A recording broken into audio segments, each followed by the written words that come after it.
I'm Karen Lasher, chef owner of Around the Table in Camas, Washington.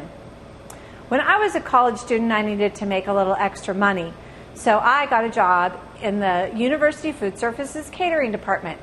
I had no intention of being a caterer.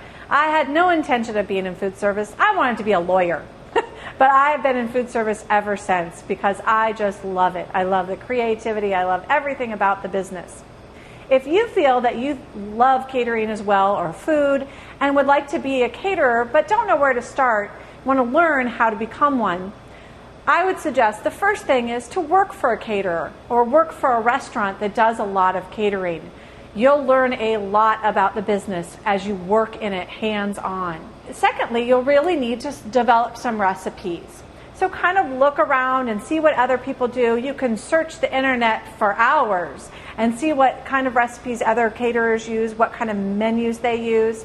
There are a lot of catering trade magazines, and they are filled with wonderful pictures and stories about what caterers do.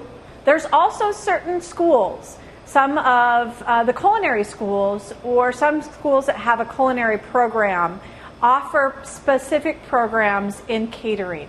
But however you do it, if you really think that this is a field for you, go for it. It really is very rewarding. And just go ahead and get started and learn how